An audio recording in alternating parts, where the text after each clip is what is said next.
Vita Carnis is terrifying, but it's also kind of cute.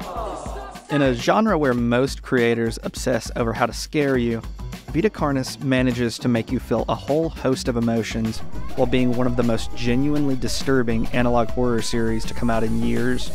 Before you know it, you're also becoming invested in the deepest and best fleshed out world in the entire genre. The story is delivered to us through a documentary, an advertisement, a pet care guide, even a cooking show, among other things. Each episode features a unique perspective. Every entry is a new window to the lore of an intricate living world. And yet, world building never takes a back seat to Vita Carnis's gripping narrative full of conspiracies, cosmic threats, and most importantly, terror. Let me guide you through the story so far, and together we'll cover every episode in detail, put together a timeline, and bring to light the darkest secrets that Vita Carnis has to offer. Now, let's dive headfirst into our explanation of the episode that started it all. 60 years ago, horrific, skinless monsters appeared all over the globe. While scientists initially hypothesized that they were of extraterrestrial origin, that theory was quickly dismissed. No, these beings, no matter how alien they may be in nature, are children of our Earth. Despite some early attempts to rid the planet of them, it became clear that the creatures were here to stay. Scientists named the creatures in an attempt to categorize them and understand their role in our earthly ecosystem. Vita Carnis, they were to be called. Living meat. 7 distinct variants of the Carnies initially emerged, with one coming later, and their unique differences are covered in the first episode of the series, Living Meat Research Documentary. This documentary is produced by an organization called National Living Meat Research, or NLMR for short. But I want to go ahead and let you in on a little secret. They are not who you think they are. We won't learn their true identity until the latest episode of the series, but I want you to start thinking about where our information is coming from. The world of Vita Carnis is fraught with misinformation, and everyone has a bias. So, let's meet our monsters. Most of the Carnies share a handful of characteristics. Their composition is mostly identical across the board, being composed entirely of muscle, bone, and organs. You can think of them as the Taco Bell menu of the ecosystem. Same ingredients, just different shapes. Furthermore, the Carnies have similar diets, consuming primarily the flesh of other animals, though the type of animals varies from Carnie to Carnie. The documentary starts with the least dangerous Carnie, but progresses towards the outwardly apocalyptic.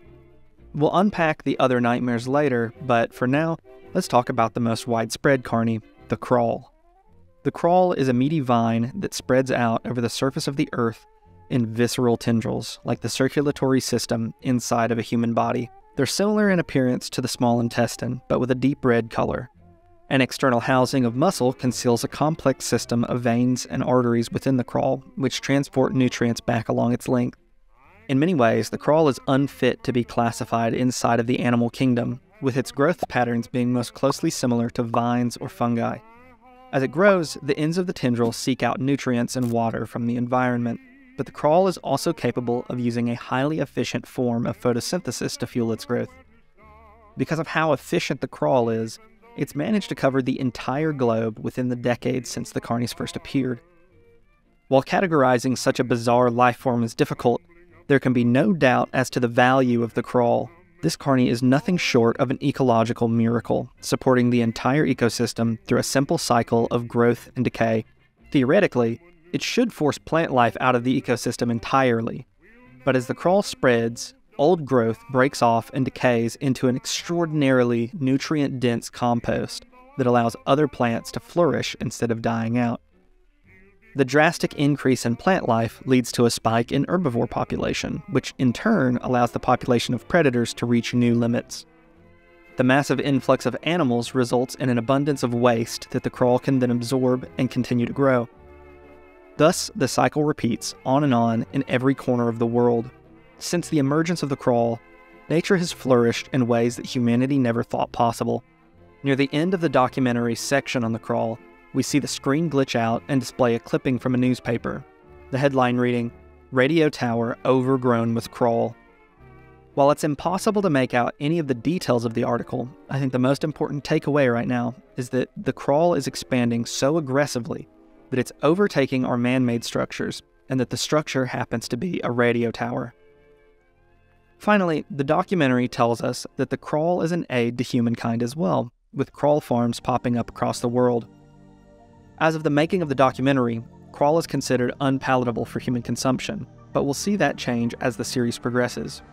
An important note, there are two kinds of hidden frames throughout the series. The first are newspaper clippings like the one we saw earlier, which I'll continue to point out and talk about as they pop up. The second kind of hidden frame shows us the pages of a fairy tale storybook. Because each of the pages of this storybook come together to construct a narrative of their own, I think it's best if I show you all of the pages together after I've gone over each individual video, at which point I'll explain the book and give some of my theories as to what it all means. From the crawl springs forth the next carny that the documentary covers, trimmings. The trimmings are a small, somewhat docile variant of the carnies. They originate directly from the crawl, first appearing as a bulbous growth off the meaty tendrils. A small node will develop on one of the crawl's many vines before growing larger and larger and finally splitting off and unfurling into a small animal. Their appearance is similar to that of a skinned raccoon, but their faces are somewhat human in appearance, and they often have more than 4 legs. They're mostly fat and muscle, giving them a plump, round appearance, and they tend to stay pretty small, never growing to be larger than a basketball. Their behavior is also on a similar level as raccoons. Trimmings like to wander around in populated areas, raiding trash cans and scavenging for scraps of meat or vegetables, so they're widely considered to be pests. They aren't exactly threatening, so avoiding conflict is necessary for the trimmings to stay alive, and even then, they only live for about 2 to 4 years in the wild. Weirdly, these little guys have gained quite a bit of attention from some humans, with some even deciding to take them in as pets. You don't want to be like this. This is disgusting. This is awful in every way. If I could kill it, I would. There's another hidden newspaper clipping in this video discussing a massive gathering of trimmings that has been discovered. This time, we can make out some of the details of the article, and we see that over 400 trimmings were found under a large, abandoned satellite dish. Despite their helplessness, the trimming population thrives across the entire globe, since the crawl is able to produce them in such abundant quantities. While most are left to roam the streets, a select few of them have been welcomed into the homes of humans and are taken care of as pets. Still, they provide no useful function to mankind, unlike the next carny discussed in the documentary. The third variant is known as the meat snake. The meat snake is, as the name suggests, a long snake-like creature, though to be honest I'd say it's a little bit more like an earthworm in appearance. The snakes are mostly meat, but are covered with a transparent membrane that stretches across the creature's entire body. A long tongue covered in sensory organs flicks in and out of the meat snake's mouth, leading it from corpse to corpse. It consumes dead animals or chunks of dead animals, with no apparent preference for any one species over another. A meat snake is just as content to feed on bits of roadkill as it is to feast on the bodies of soldiers strewn about a battlefield. It cannot eat healthy, living creatures. The meat snake utilizes a bath of powerful chemicals within its stomach to break down bodies. The tougher bits of a carcass, like hair, fingernails, and bones, must be ejected. Like some sort of twisted hermit crab, meat snakes regularly scavenge the skulls of other animals to use as its own, exchanging the skulls as necessary. Favorites of the meat snake include deer skulls or even human skulls. The meat snake starts its life being quite small, only a few centimeters long. In most cases, the snakes grow to be much larger, regularly surpassing 15 feet in length. In the aftermath of natural disasters, war, or plague, the plenitude of food allows meat snakes to grow unabated.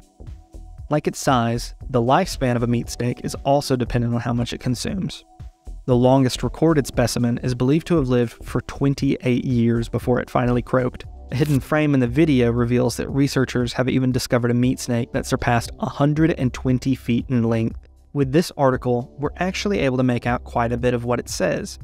It tells us that the giant snake was discovered in an exploration of underground structures in the wake of World War II. The most upsetting part of this discovery were the signs that the meat snake had reached such a massive size due to the actions of a cult. It's believed that the cult gathered a large number of bodies from the war and brought them deep into the tunnels below the battlefield before force-feeding them to the meat snake. This is some of the most alarming news that we've gotten to date, and it introduces a new player into the plot. Someone out there wants to serve the Vita Carnis in some capacity. The video continues, and we learn that, like the trimmings, the meat snakes are mostly docile. If they did pose a danger to us, we would have a very hard time dealing with them. The meat snake's skin protects it from many harmful chemicals, making it nearly unkillable. The only ways a meat snake can even die is from starvation, burning, or the destruction of its coating. One of the most unique aspects of the meat snake is that it is the only carny that can reproduce.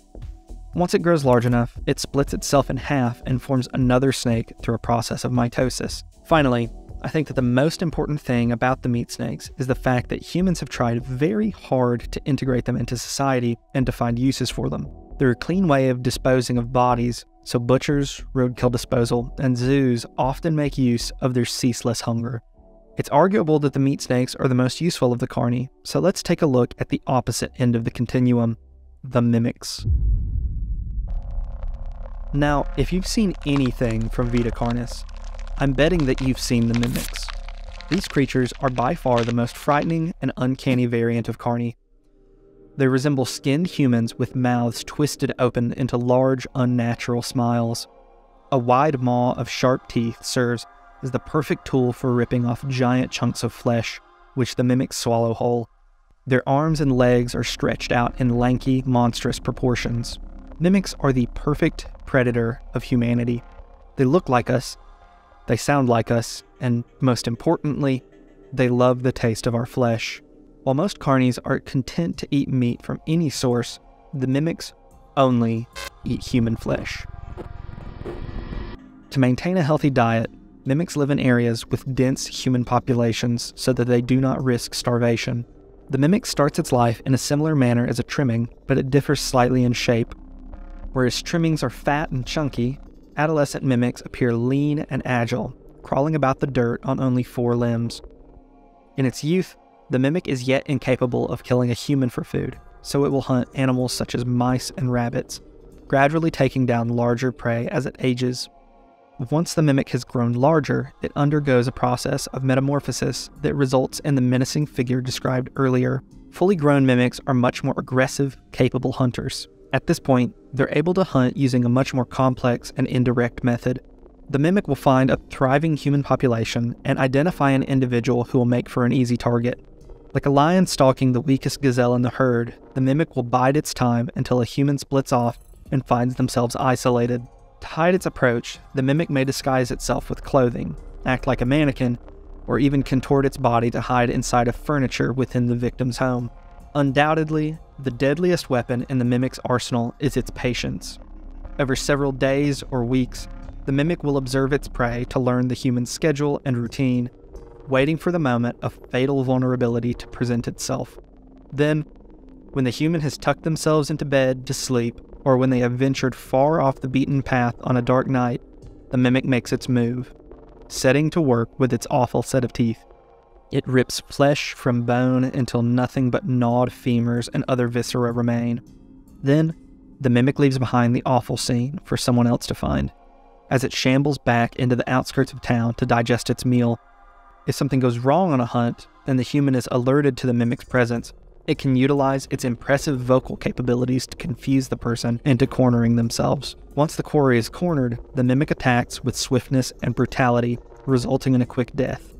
As the documentary is discussing this, the tape cuts and a section of live footage plays, likely recovered in the aftermath of a mimic attack.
It's okay though, because like I said, mimics usually kill people very brutally.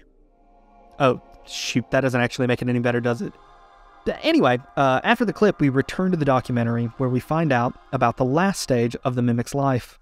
A healthy mimic with a consistent food source will eventually develop skin and hair, and its proportions will even out into something more human. At this stage, the mature mimic is nearly indistinguishable from a real human, which gives them access to untold hunting opportunities. This is an incredibly important detail that you need to remember as the series unfolds. It'll become relevant again the next time we see the mimics. The documentary also goes into detail about the development of a mimic with access to an overabundance of human flesh. Rather than developing human-like features, a truly gluttonous mimic will develop into an elder mimic. These mimics' teeth recede into the back of the throat, creating a vicious channel for scarfing down large chunks of meat. A black membrane extends over the surface of the mimic's body, bolstering its resilience and making it nearly impervious to damage. A pale white skin develops on the mimic's face, creating an eerie sort of two-tone effect. It uses this to its advantage, allowing it to hide everything except for its face within a pitch-black room. Finally, the elder mimic is capable of a level of violence that far surpasses that of a typical mimic, making it one of the deadliest predators to walk the face of the earth.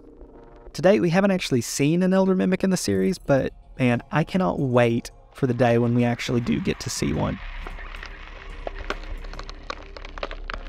The video ends with a brief discussion of the defensive options available to us during a mimic encounter. Naturally, the best defense is to stay away whenever possible, but when that isn't possible, the video instructs us to hide behind low furniture and to try to make as much noise as possible to attract other humans. It tells us that guns and other weapons are nearly useless against the mimics due to their resilience, so it's better not to even try to harm them. If you're thinking that sounds like crappy advice, you're right. Moving on. While less frightening than the mimics, our next variant is no less deadly. In fact, the Harvester is perhaps even more dangerous than any mimic could hope to be, as its reach is tremendously expansive. Harvesters are another breed of carni that sprouts from the crawl, but unlike the trimmings and mimics, harvesters never split off from the main growth. Instead, the nodule will continue to grow and grow into a tall, rotund bulb until it eventually begins to sprout subterranean tendrils of its own. Two types of vines reach out over a vast range, extending underground to a radius of nearly 500 feet. The first of these vines is a meaty, girthy tentacle lined with sharp spines which rests under a shallow layer of dirt. The spines running along its length are designed to deliver two different poisons to the harvester's prey. One side injects a fast-acting neurotoxin, which attacks the nervous system and paralyzes the creature in a matter of seconds. Simultaneously, the other spine administers a lethal dose of a potent anticoagulating agent, which serves to bleed the creature dry. When these spines clamp down on prey, the tentacle begins to thrash and rip at the animal's skin, creating deep gashes. It's a deadly combination that results in a 100% fatality rate across the board on animals and humans alike. Soon after death, a smaller, secondary set of tendrils, much more similar to those of the crawl, will worm their way up through the soil to soak up the blood from the dying creature. Then, they will sprout to the surface and begin to wrap around the creature before slowly pulling it down into the dirt to decompose. Despite being such an effective predator, the Harvester is an exceptionally choosy carni. The reflex within its tentacles is only triggered by animals of a certain size, allowing smaller animals to pass through the area safely. Scientists have developed a couple of competing hypotheses to explain this odd behavior, proposing that perhaps it's simply inefficient and that small animals don't provide as much energy as it takes to kill them. Other scientists theorize that perhaps it's a tactical choice, designed to lure in larger predators that hunt the weaker prey. It's not clear which theory prevails, or if it's some combination of both, but the harvesters remain the subject of great interest from the scientific community. And that's actually something we're going to continue to see as the series progresses, because the harvesters are just kind of weird. Still, despite how interesting these creatures are, we're warned to stay as far away from them as is physically possible. The documentary is quite clear. If you encounter a harvester and are exposed to its toxins, we have no way to cure it, and you will die. To prevent this, avoid densely foliated areas of the woods where there's a lack of wildlife. If you suspect you're already within reach of a harvester, your only real option is to attempt to distract it by throwing a heavy object like a backpack as far away from you as possible. As the harvester rips the object apart, you can attempt to shuffle away using wide, sweeping steps. Once again, we get a hidden frame in this video of a news story about a family who was attacked by a harvester while hiking. Most of the article is illegible, but we're able to make out a few words highlighted in yellow. Authorities refuse to handle the harvester. Keep this family in mind because we'll actually see them again in a later video. As for the highlighted text, there are a couple of different ways that you could take it. It could be that the authorities are refusing to deal with the harvester because it's simply too dangerous to handle. After all, beyond just bombing the area, I don't really see how you deal with a 500-foot wide monster that kills you just for approaching it. But as we're going to see, there will come some indication that the authorities might not be acting purely in the interests of self-preservation.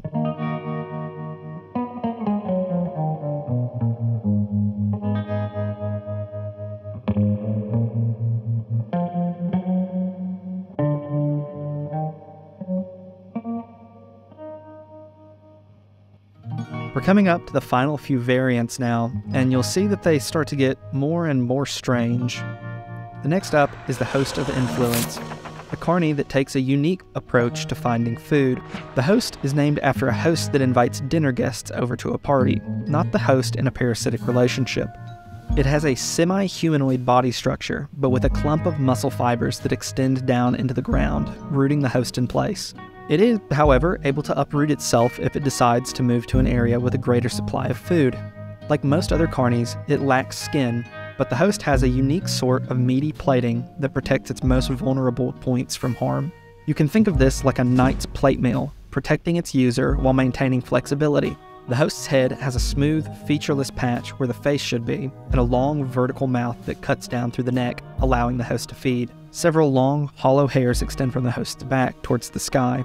Like a chimney letting off smoke, the host uses these hairs to release dangerous spores into the atmosphere that can travel for extraordinarily long distances. These spores are so dangerous that even approaching a host for research could prove fatal. Fortunately for some of you, not me, hosts are found exclusively in North America and are one of the rarest carni to have ever been discovered. As a result of their deadliness and rarity, we have precious little information about the hosts and their behavior. What we do know is that proximity to a host is not necessary for them to have a destructive impact on humans. The cloud of spores released by a host can wreak havoc if inhaled by a human, resulting in severe behavioral abnormalities. Restlessness, sluggish movement, numbness, and an overall lack of coordination are the first signs of infection, but these minor symptoms soon give way to a series of more serious issues. Violent migraines, impaired speech, and constant trembling are yet more precursors to the most heinous effect of the spores. The documentary urges viewers to step forward and act whenever a loved one begins to demonstrate these symptoms, as the final steps of infection set in after just 6 to 7 hours. At this point, the spores exert total control over the infected human, causing them to use whatever means necessary to reach the host of influence. This is how the host hunts, by taking control of the mind of its prey, leaving them helpless to fight back. As the documentary explains this, we see clips of a person who's presumably been infected walking down the street, likely towards the host. The narration continues, describing that once the prey reaches the host, they will kneel before the carny, arms outstretched, exposing their vital organs. The host quickly and violently removes these organs from the human, consuming only the most prime bits of meat and refusing to eat the scraps. Thankfully, unlike with the harvester, there is a path to safety for the infected human. If they can be restrained and kept away from the host for a total of 36 hours, the effects of the spores will begin to wear off, allowing the human to recover and return to life as usual. As I mentioned, it's been very difficult for NLMR to document this variant, and that's a trend we'll see echoed across the final 2 species. The hidden frames in this video are a little bit more esoteric than the others we've seen so far. Rather than a newspaper clipping, the frames in this video are more or less a collection of shapes.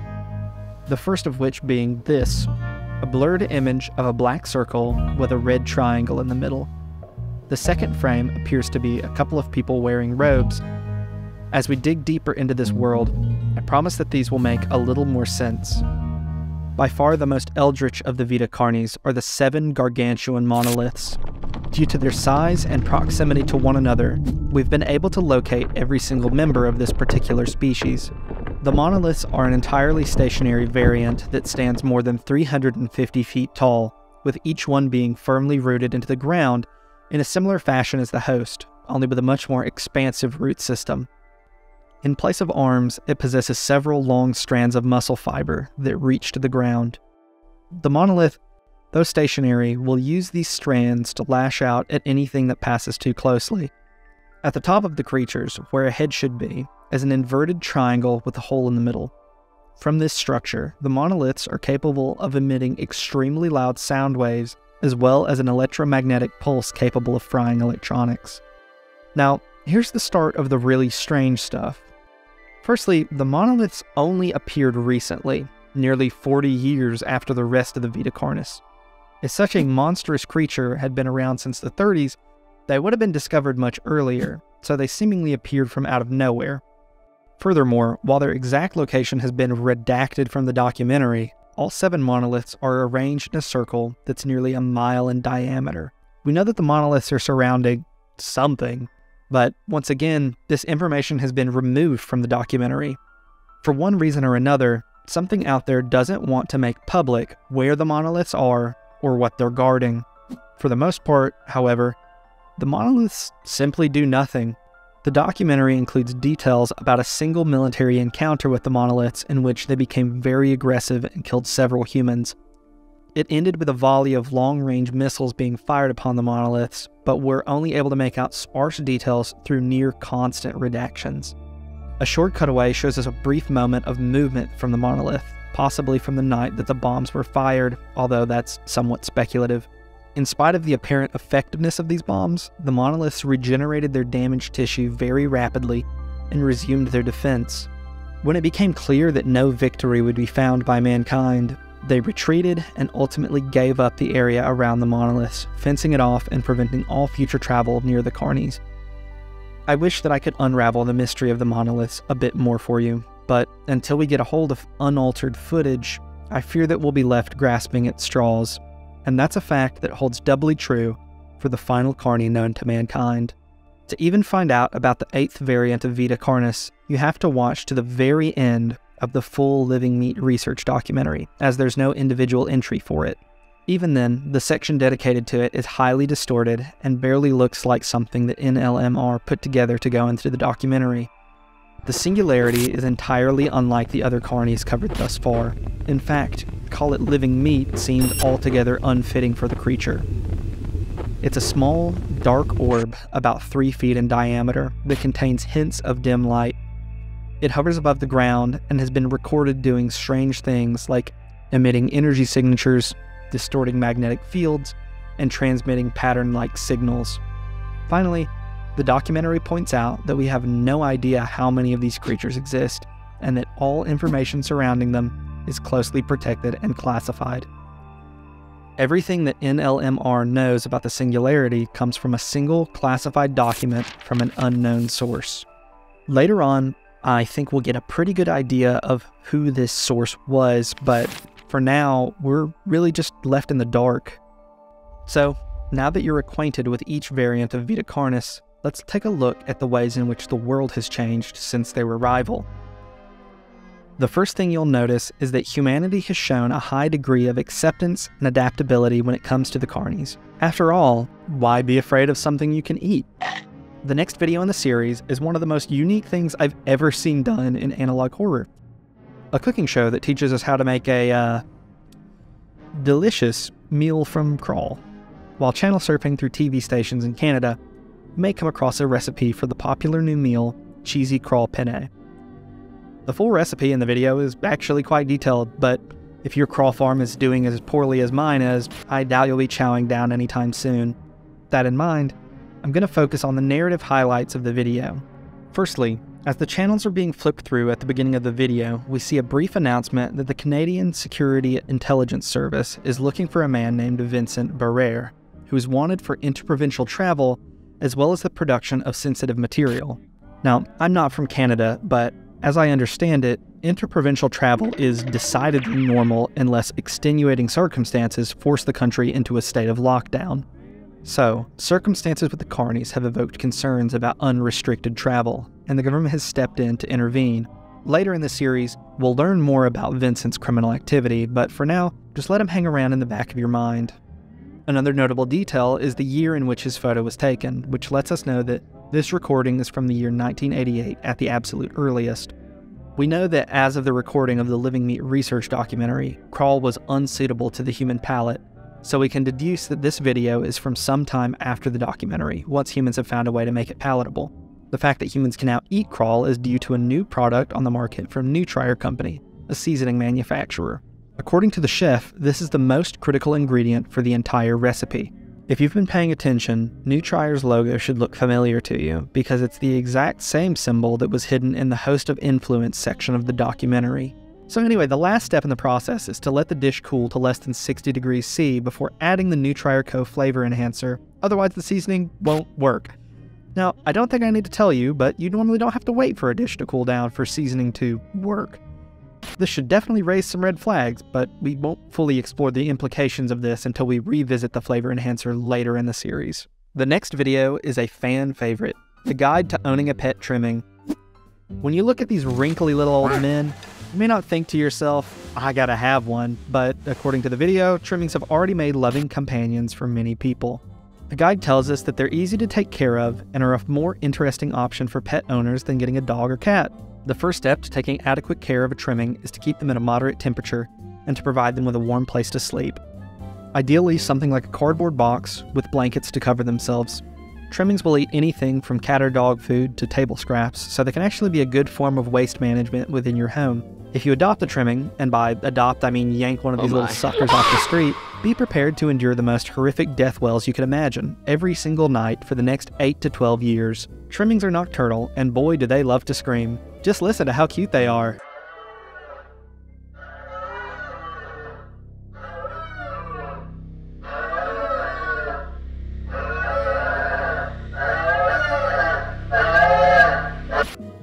If you'd rather sleep than be traumatized, the guide encourages you to feed them during the day and keep them active until nighttime. Trimmings need plenty of room for proper exercise. You may need to take them on walks if your living space is limited. To make sure your little angel doesn't get lonely, be sure to set up playdates with other neighborhood trimmings so that yours can be well socialized. Or just skin a couple of raccoons and leave them lying around. Your trimming won't be able to tell the difference. That's not in the video, but I bet it were. They won't play fetch, but they like to push, pull, or carry items. They also love to listen to the radio, even when there's nothing but static.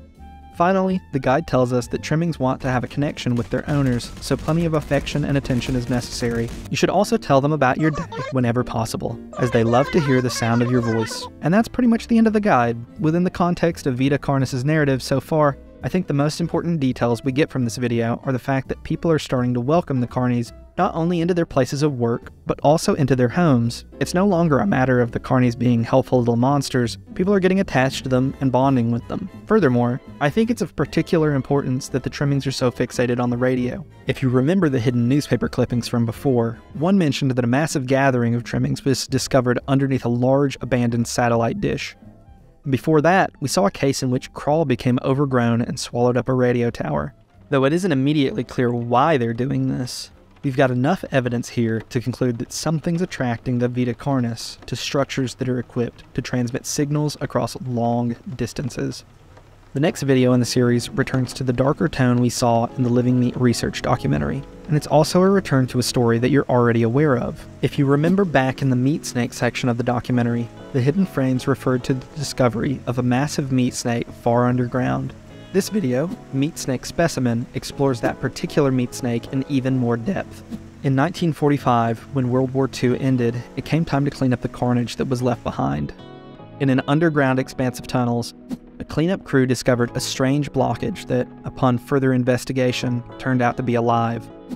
They found a huge meat snake that filled up the entire tunnel like a wall of flesh, preventing the crew from venturing any further into the tunnels. They reported back to the surface, and researchers promptly jumped on the opportunity to examine such a unique specimen. The color was much darker than a typical meat snake, which is usually bright red or light brown. The protective membrane covering the massive meat snake had darkened, giving the creature a deep maroon color. No one expects meat snakes to be agile creatures, but this one hardly moved at all, living almost more like a plant. Of course, it's hard to move when your entire body is crammed into a subway tunnel. The meat snake's skin was very resilient and tolerated freezing temperatures, extreme heat, and radiation.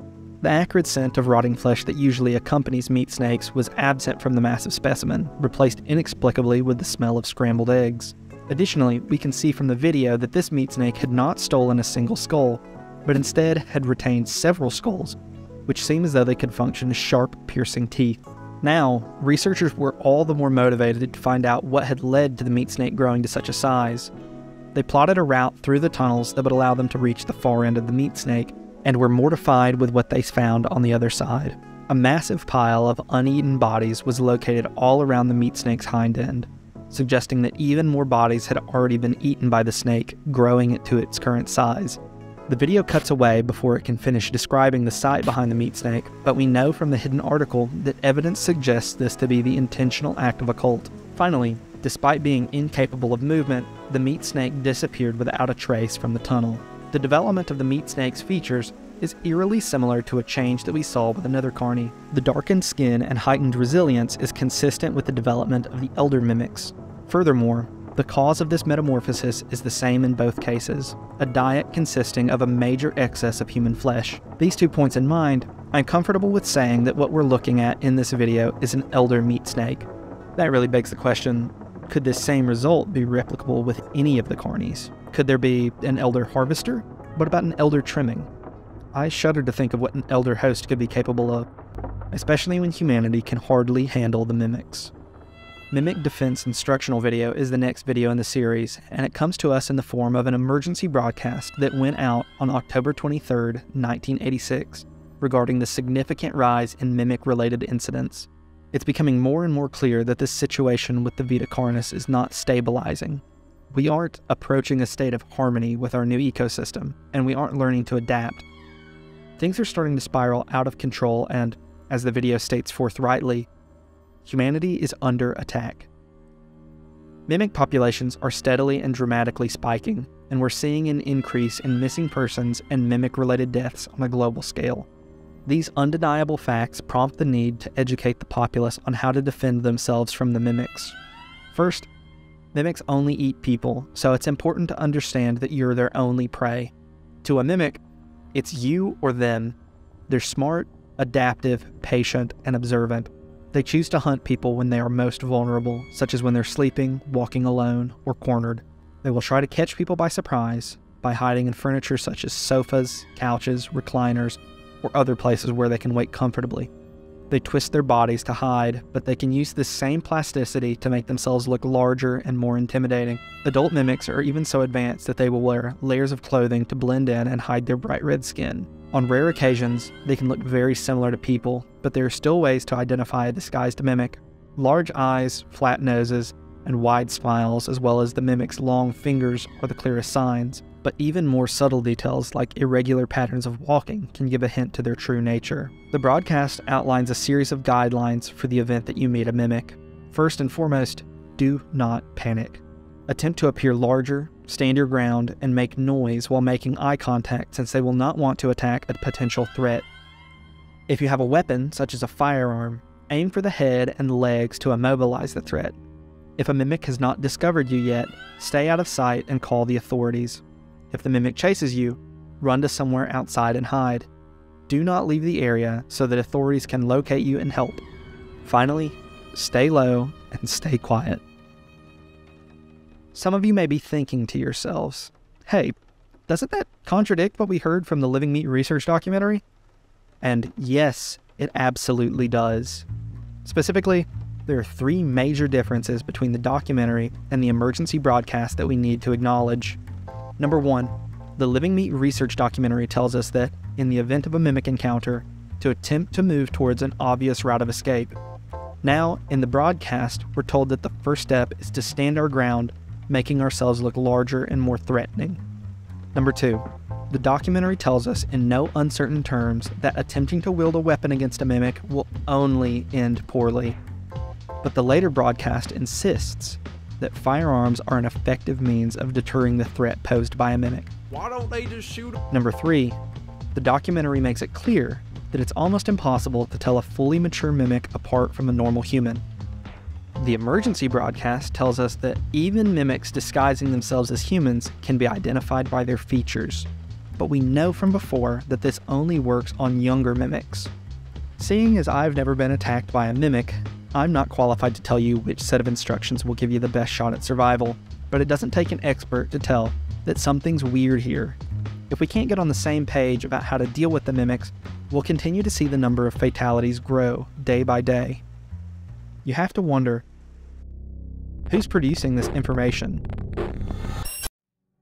The following portion of the video depicts found footage of a brother and sister, Chris and Janice Grady, walking to the scene of a crime to report on the death of a neighbor. Chris believes that something's wrong with the public account of the case, so he wants to cover it in hopes of shedding a bit of light on the truth. The two set out late at night to cover the story together, but their camera experiences several issues such as turning on and off on its own, and being unable to focus in the low light.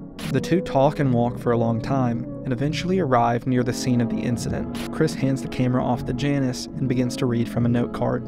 He tells the camera that, while foul play has been ruled out, witnesses claim that the scene inside the man's home was extraordinarily graphic. Chris isn't sure what it could have been, but his suspicions are spot on. As we'll soon come to understand, their neighbor was eaten by a mimic, one that's still roaming the area.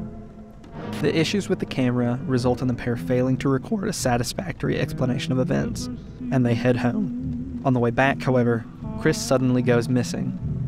Janice calls out to him, but he seems to have vanished into the darkness without a trace. That is, until she shines her light onto the grisly sight of Chris's body. A mimic crouches over him, feasting on chunks of his flesh, but the light startles it and it gives chase. After a long run through the dark, Janice finally reaches the safety of her home and she rushes inside. Unfortunately, the aggression of the mimic is unhindered and it breaks through a door to get inside. Before Janice can slip away, the mimic catches her, and the camera feed cuts out before she is devoured.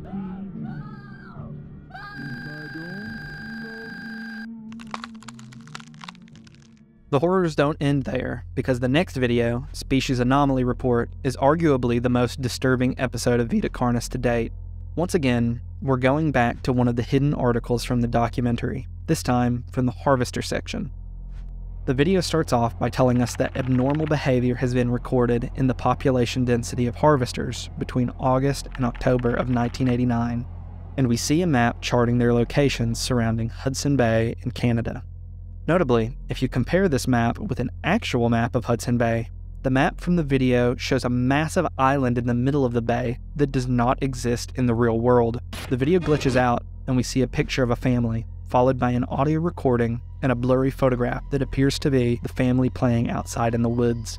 Once again, the video glitches, and we see the map update to show the harvesters migrating towards the mysterious island. The image of the family playing outside returns, and you can make out that one of the children is venturing further into the woods. The feed switches to a shot of meaty tendrils creeping slowly through the ground. Then, suddenly, this happens.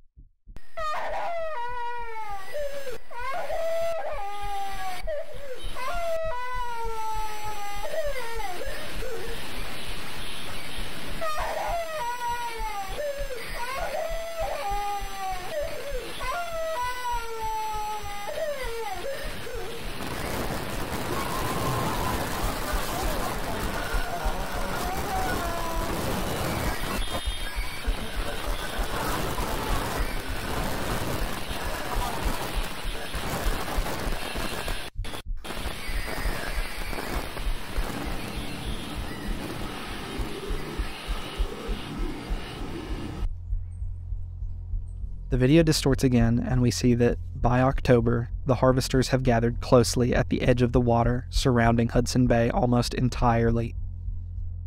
The video inverts, then cuts back to the family. The mother, hearing the wails of her dying child, rushes in but is overcome with grief at the sight of the little body. Her grief is short-lived, however.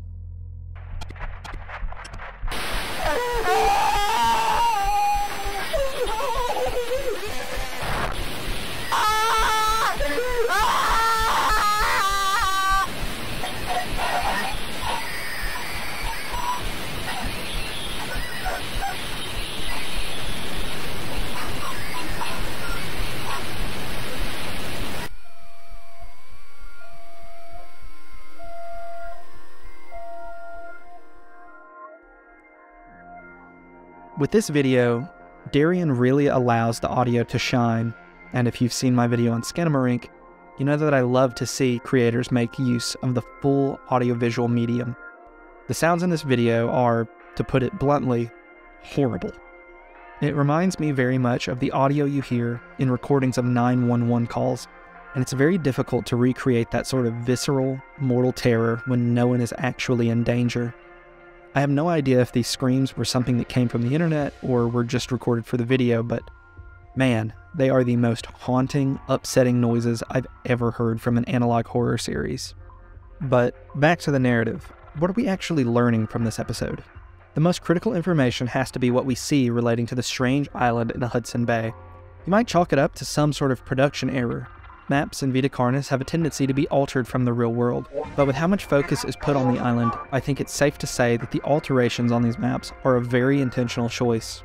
We don't yet know why the Carnis are flocking to the island, but for some reason, it's important. Once we finally get to the fairy tale storybook, it'll all start to come together. Whew!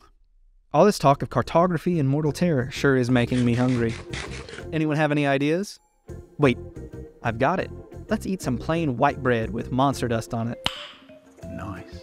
It's all the rage these days, thanks to today's sponsor, NutrireCo. That's right, the company from Vita Carnis itself is this video's fake sponsor. With NutrireCo's new Flavor Enhancement Powder Deluxe, you can open up your taste buds to savor a whole new spectrum of flavors such as Super Umami, Fluoride, and the color green. Since June of 1990, NutrireCo has been making your mom's cooking downright edible. Its popularity has skyrocketed across the globe and is on just about every dinner table from Texas to Timbuktu.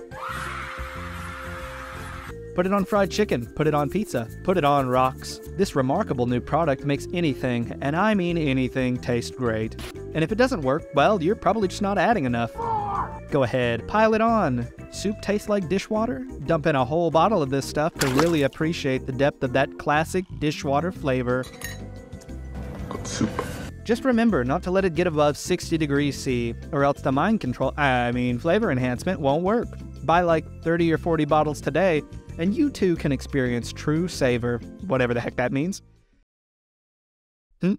My fake ad read didn't cover the whole video?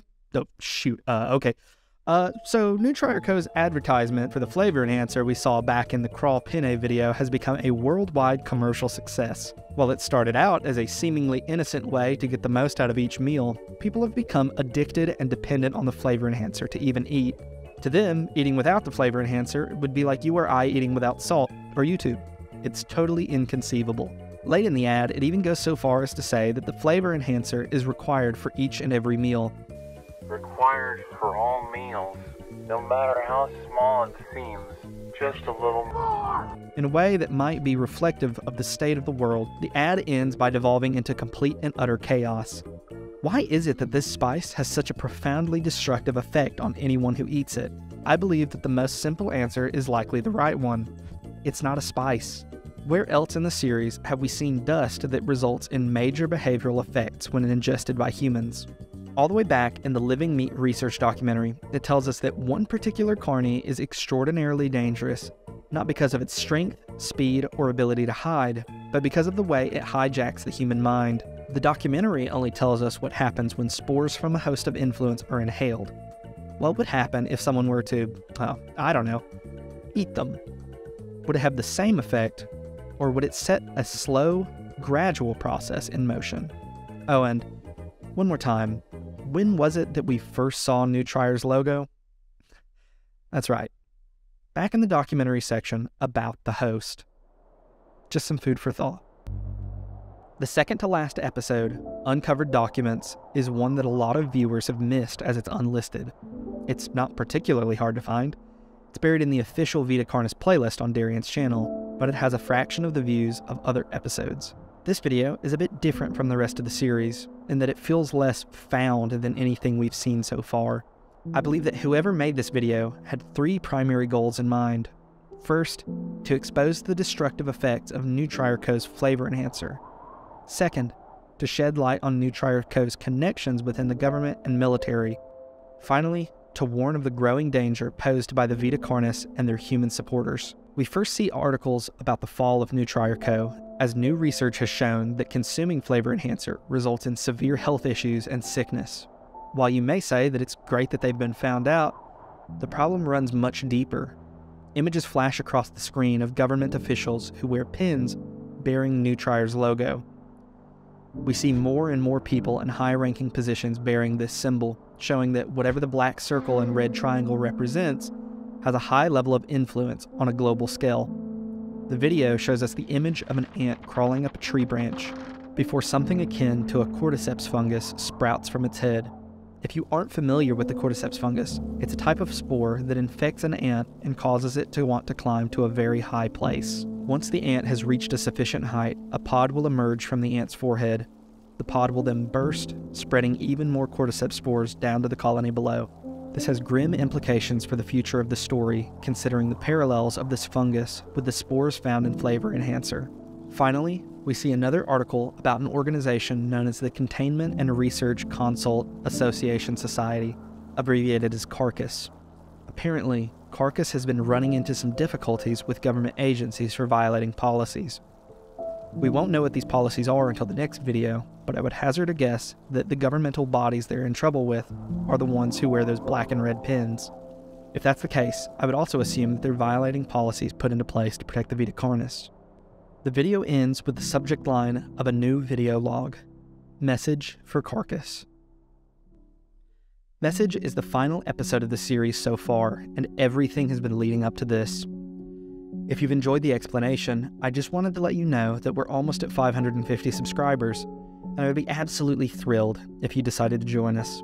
Message is a direct continuation of Uncovered Documents. It was delivered to Carcass as a package and hidden within a VHS tape about the Monoliths. Briefly, a documentary plays and a voice describes the monolith before the video cuts and displays the last frame of Uncovered Documents. A graphic of a ribcage appears on screen, and an accompanying voiceover speaks up, quickly identifying itself as a friend to Carcass. The speaker recognizes that Carcass has fallen under scrutiny since they study and report on the Carnies, and suggests that they both know not everything is as it seems with our fleshy friends. We see a board covered in newspaper clippings and other images, the same ones that we've seen scattered in every episode, along with a few new ones. The most notable addition finally gives us the true identity of National Living Meat Research. The Living Meat Research documentary was simply a project that a group of students put together for fun. In fact, most of the students were unaware of the inclusion of classified information, such as the location of the monoliths and the existence of the singularity. The article tells us that these students are being hunted by the police, with many having already been arrested for the production of sensitive material. Where have we heard that before? You don't have to look far for the answer. Just below the clipping is a wanted ad for Vincent Barrère, who I think we can safely conclude was a member of the NLMR. I'm not certain, but it could also be the case that the speaker is the one who distributed the confidential information to members of the NLMR so that it could be included in the documentary, but that's only speculative, so take it with a grain of flavor enhancer. The speaker tells us that as things have gotten worse, the response has stayed the same. Government officials have refused to acknowledge or resolve the issues and dangers presented by the Carnies, and have even tried to cover it up. Still, the speaker has collected everything they could and put together a picture of what's really been going on in the world. Something big is happening, and it involves the island in the middle of Hudson Bay. While our speaker lacks the power to fight it alone, Carcass has the resources and the position that might make a difference. The video ends, and with that, we've finished the last video of Vita Carnis to date. But we haven't reached the end. Let me tell you a bedtime story, then we'll start to break down everything that we've seen. Once upon a time, there was a distant kingdom. The kingdom was... The royal family were magical. They traveled land and sea to discover new places and learn what. During their travels on one of their expeditions, a great storm struck. It was so powerful, it swayed the boat that the royal family rowed and pushed the prince out and into the sea. After being stranded at sea, the young prince was eventually cast to an island. Injured, the prince stumbled his way into a nearby cave. The prince used what magic he could to put himself into a healing sleep.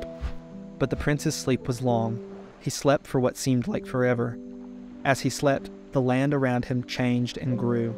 It was unrecognizable from when the prince had first arrived, but the sleep still needed time to heal the prince. much more time, but it kept the prince safe while he rested, guarding him from the elements as the land changed. Outside the cave, during a time of hardship, lived the island critters. The critters were struggling in this hard time. There was barely any food to go around. They would go and gather whatever they could, although one day, the critters found the cave while searching for food. They found the prince in his trance, in his healing sleep. The critters were so awestruck and enchanted by the prince's magic. Who is this creature? Why are they here?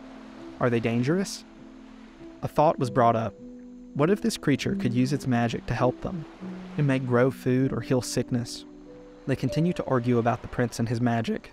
In the end, the majority of the critters agreed that the prince was dangerous and should not be meddled with, although the other critters ignored the rest of their fellow kind. Instead, they secretly visited the slumbering visitor. They snuck what little food they had and carefully fed it to the prince, greatly hastening its recovery. One day, the prince awoke suddenly. Thanks to the critters' assistance, the healing process had finished very quickly. The prince had fully recovered and was now fully awake and aware of their surroundings. Surprised by the sudden awakening, the critters ducked and hid from the prince's sight.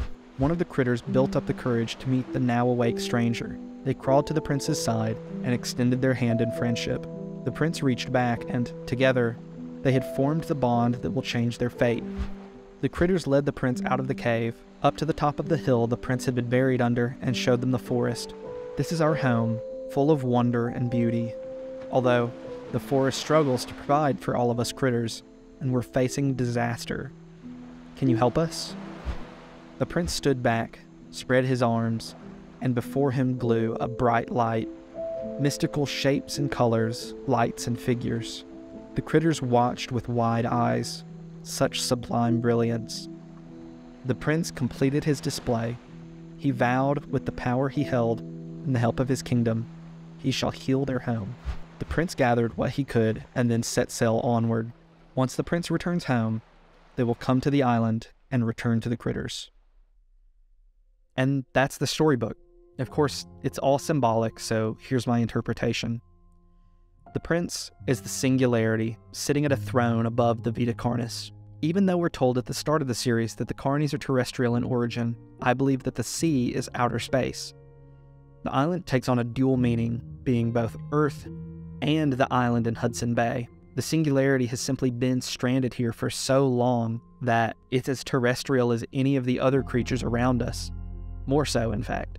The other Vita Carnis variants are the prince's magic, and the critters are humans. That last point is probably the most controversial out of this interpretation, but if you'll give me just a little bit, I think I can prove pretty much definitively that the critters are humans. Now, finally, we can get to the analysis. And believe me, I certainly have some theories about what's going on here. Let's start by putting together a timeline of events. The earliest event in the entire series is the arrival of the singularity. After millions of years, funny little critters called humans started to walk the earth, and for thousands of years more, they lived without ever knowing the horrors sleeping beneath their feet. Until, finally, somebody chanced upon the sleeping bear resting on a small island in the middle of Hudson Bay. Inside was the singularity, beautiful and wonderful, but somehow incomplete. Humans did as they always do and divided themselves over the discovery. Some argued that it was too dangerous to toy around with, while others believed that it would put an end to all the struggles of mankind. After much debate, it was decided that the creature was best left to lie in peace. And yet, a few humans betrayed their kind, hoping that the singularity would fix their problems, not make more. Then, in 1931, it happened. All around the world, the crawl grew at an uncontrollable rate, spreading the presence of the Vita Carnis to every corner of the globe, and forever changing our planet, for better or for worse. In 1939, with the start of World War II, the Carnis once again surged in growth. In 1945, after the conclusion of the war, the first signs of cult activity began to surface when humans discovered the massive meat snake. In 1970, we saw the most radical spike of the Carnis population since their appearance 40 years prior. In 1971, the first new variant appeared, the 7 Monoliths. After a major military engagement with the Monoliths, a perimeter fence is constructed to keep people away. In 1983, Christopher and Janice Grady are eaten while attempting to investigate a mimic attack that was covered up by police. In 1986, an emergency broadcast aired to warn people of the growing mimic threat, and it was declared that humanity was under attack. 3 years later, in 1989, anomalous movement was detected in the population of harvesters near Hudson Bay in Canada, and over the course of 3 months, the Carnies formed a perimeter around the bay. Sometime between the Hudson Bay harvester incident and the release of Flavor Enhancer, a group of students operating under the name National Living Meat Research released a documentary on the Vita Carnis. The following year, NutriCo released Flavor Enhancer Deluxe. This made it possible for humans to begin consuming crawl, and over the next 6 months, there's a radical decline in human health worldwide. In the wake of the release of Flavor Enhancer, people begin to exhibit strange behavior, such as consuming crawl and adopting pet trimmings, as seen in the Cook at Home Kitchen and Guide to Pet Trimmings videos. Finally, these documents are compiled and sent to Carcass by an unknown messenger seeking to fight back against the cult supporting the Carnies. With the timeline complete, let's answer a few questions, starting with one of the biggest. What are the Vita Carnis, really? At the outset of the series, it appears that the Carnies are a natural development in our ecosystem, but they are a much more devious breed than it first seemed. It's tough to solidify a model of the Vita Carnis hierarchy, but here's my take on it. At the very top, naturally, we have the singularity. One competing theory is that the singularity is at the center of a hive mind, directly controlling the Carnies across the globe. Another theory is that the singularity is functionally similar to the queen in an ant colony. While the queen does not exhibit direct control over her workers, the colony is powerless to overthrow the instinct to serve their leader. There are 2 reasons why I think the second theory wins out. The first is the fact that we have a lot of ant imagery in the latest entries of the series that seem to be funneling us down this path of understanding. The second is that the singularity is royalty, endowed with authority over its subjects. In this colony, the workers serve not a queen, but a prince. So, it fits the same motif as an ant colony. That said, these are pretty weak reasons to prefer this theory over the hive mind theory. I would say it's got a 60% chance of being correct, but it only barely wins out for me. By the next entry in the series, I think we'll be able to tell with a little bit more certainty, but right now it's just too early to say for sure. Just below the singularity are the Monoliths, which many fans think serve as bodyguards for the prince. I don't think that we've fully seen what these monsters are capable of. We know that even the stationary Carnies like harvesters and hosts are able to uproot themselves and relocate, so why would we expect it to be any different from Monoliths? I could easily see these as being titanic, world-destroying entities that threaten to wipe us all out in the end. While the mimics may be humankind's perfect predator, the raw, destructive power of a walking monolith could put an elder mimic's hunger to shame. Beyond that, each monolith is capable of crippling us technologically with an EMP, and even our most powerful weapons are unable to take them down. Our only consolation is that there's no evidence that the monoliths can eat meat, and thus no evidence that an elder monolith could exist. Yet. While I'm not ruling out that the monoliths may function as guardians, I think the harvesters are a much more specialized fit for this role. Most likely, they're currently working as a team, with the harvesters forming the outer shell and the monoliths being the last, deadliest line of defense. After all, a monolith can use its EMP to protect against aerial attacks that a harvester would be powerless to stop. To date, we've seen the harvesters form a protective barrier around Hudson Bay, placing the singularity and the monoliths somewhere on the island. Below this, hosts of influence seem to function as some sort of biological artillery weapon, raining down attacks on the enemy from range. Of course, when this is combined with the assistance of the cult, their reach is extended even further and they're able to influence humanity on a scale that not even the monoliths can, despite their physical might. The mimics are the foot soldiers of the Carnies, actively going out and hunting down individual humans. That said, I have one further theory about the mimics that I haven't heard anyone else bring up yet. Based on the mimic section of the documentary, we know that a fully mature mimic with a healthy diet does not become an elder mimic, but instead turns into something nearly indistinguishable from a human. Later, in the Mimic Defense video, we're told that they're identifiable by their lack of skin. Now, it's purely speculation, but what are the chances that mimics have infiltrated the government and are assisting in the production of misinformation? They might even wear the singularity pins that are also worn by members of the cult in order to identify themselves as allies. In that case, mimics would not only function as the prince's soldiers, but also his spies. As I said, this is purely speculation, but what good is an explanation video like this without a few unfounded, crack-headed conspiracy theories? If I turn out to be right, you'll all be the crazy ones. I think the meat snake is the most difficult creature to categorize because they don't serve any obvious benefit to the singularity, but here's my best guess. Meat snakes have no instinct beyond eating and eating and eating, and we know that meat snakes can undergo a transformation into elder meat snakes. The elder variant develops a high level of resilience and begins to use skulls as sharp teeth, so it could be that these creatures are like the tanks of the Vita Carnis. Much of the nature of an elder meat snake is unknown to us, as the only one we've seen was immobilized. Its role likely depends on the level of aggression displayed by an elder in the wild. Beyond that, they do consume a high level of nutrients compared to other carnies, so perhaps their entire purpose is to aid the ecosystem and sustain the other troops. The trimmings reside near the bottom of the totem pole. Credit where credit is due, my wife actually came up with this theory as to the role that trimmings play. The cuddliest of carnies serve as scouts for the singularity, venturing out into the world en masse to gather information about the ecosystem. These social creatures form complex relationships with their fellow trimmings as well as humans, infiltrating every facet of modern life and collecting data on a scale that would make Google jealous. Then, they transmit this information back to the prince by interacting with radio broadcasting equipment such as the radio and TV in the pet guide and the satellite dish in the newspaper clipping. As more people have begun to welcome the trimmings into their homes as pets, the value of information that they can collect only increases. They're always listening, always watching. Though small and cuddly, the trimmings are a critical piece of the singularity's assault against mankind. Finally, we have the crawl. The crawl is a physical representation of the reach of the prince, casting his long, crooked fingers out across the globe and into every corner of the world which we call home.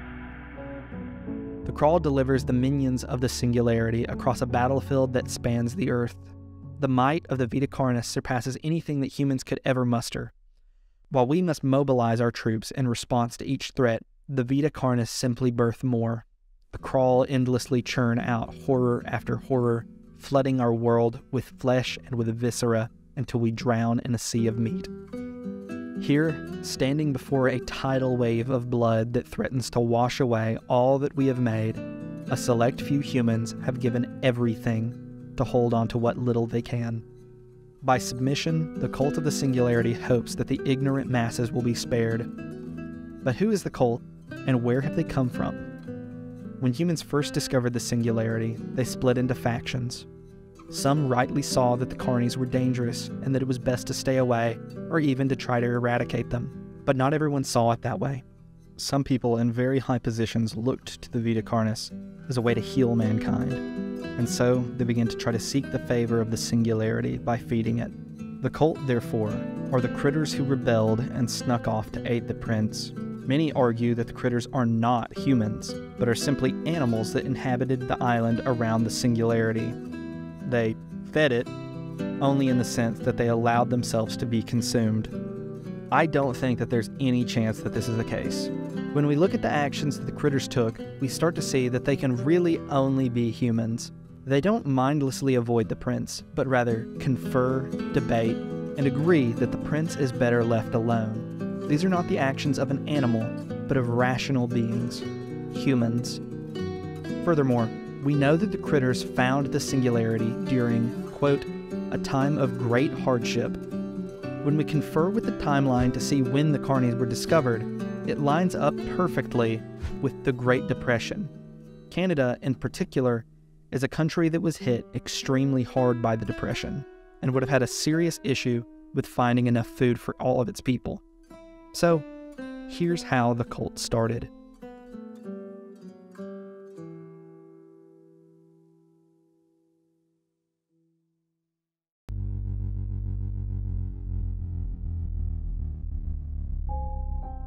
In hopes that the prince would help humankind out of the Great Depression, the earliest members of the cult proved their loyalty by taking what meager scraps they had and feeding it to the singularity. Then, for a time, it looked like it was working. The spread of the crawl was a boon to ecosystems, leading to mass flourishing. Farmers learned to work with the crawl, utilizing its nutrient-rich tendrils to grow enough crops to end food shortages and alleviate world hunger. For a time, the singularity really was healing the world. Humans lived in abundance for the first time in what felt like an eternity. The cult members were heroes. To be honest, I have a lot of empathy for the first members. They're people who went hungry and made personal sacrifices for the sake of helping mankind, even if they were serving a monster to do it. They had no way of knowing how things would turn out. Almost a decade later, World War II happened, and it became abundantly clear that humanity had plenty more healing to do. The cult, having grown in number, doubled down on their efforts to support the prince. At this point, their actions became less justifiable. They began to serve the Carnies as a whole. They fed corpses to the massive meat snake, and they brainwashed the world to be less critical and more accepting through the use of host spores. In an effort to control public opinion, I believe that the cult started to produce more and more media. Cook at Home Kitchen is one such video that I think was produced by the cult, as well as the Guide to Pet Trimmings. We can see proof of this in Cook at Home Kitchen. The chef is seen with gloves and a respirator. They know that the ingredients they're working with aren't safe, but that's only information that was available to cult members at the time. We can also reasonably conclude that members of the cult produced the mimic defense video and included misleading information to make it easier for the mimics to hunt and kill humans. A poorly informed populace makes for easy prey. The detail that really pulls it all together for me and guarantees that the rebellious critters were the first cult members is that, in message, we learn that the red triangle and the black circle are a drawing of the singularity. On the board, a string connects the symbol to a picture of the singularity from the documentary, accompanied with a sticky note that reads, "Matching?" The image also lines up with the description of the prince from the storybook. The prince stood back, spread his arms, and before him glowed a bright light. Mystical shapes and colors, lights and figures. Shapes and colors, like a red triangle within the black, spherical body of the singularity. The cult's quest for informational control does not end there. Even the storybook itself is likely a real piece of media within the world that was written and produced by the cult. The storybook is the cult's understanding of the narrative. They righteously sacrificed to help the prince, rather than selfishly leaving it to starve. And those of us who look at the Carnies as dangerous will one day find ourselves on the wrong side of history. The cult has already shown themselves to be deeply concerned with the media. The cooking show and pet guide help adults to accept the Vita Carnis as part of normal life, and the fairy tale serves to reach the next generation. If the cult is able to control the narrative and teach children that it's wrong to oppose the Carnies, then the truth dies with us. Our time is short, and the battle is uphill, but there is a glimmer of hope. The power of the cult is not ultimate, and their control is limited. Even the individual who we hear speaking in message is able to piece things together based on the loose ends that the cult could not cover up. Perhaps there's a chance that Carcass, endowed with an arsenal of evidence, might find some path to the condemnation of the cult. Perhaps we'll even see Vincent and National Living Meat Research play a part in overthrowing the very people who are trying to lock them away. In any case, it must be known that there are those who have not given up on humanity and who will fight for the truth. But with light on the horizon, an even greater darkness looms over it all. Though we may have allies in high places, the prince has plans which I fear will thwart even our grandest reply. As we've seen, the crawl, the trimmings, and the singularity are seizing control of the devices we use to communicate. We know that they're broadcasting. Are we so naive to believe that their messages extend no further than our atmosphere? Let me remind you that the singularity is only a prince, yet to rise to the position of king. All that we love is put into peril by a child, alone on an island in the middle of a vast sea. Do not be so foolish as to think that he will not cry out for help, as all lost children do. By our own technology, his screams are magnified to the edges of all reality. Is it any doubt that his parents will come to the aid of their only child? No. But let not your mind linger on these troubles, for no matter how many minds break struggling to conjure an escape, the day will come when our race is devoured whole, and in the name of healing, we will be swallowed up in the great maw of unimaginable wickedness. I'm Curmudgeon. Thanks for watching.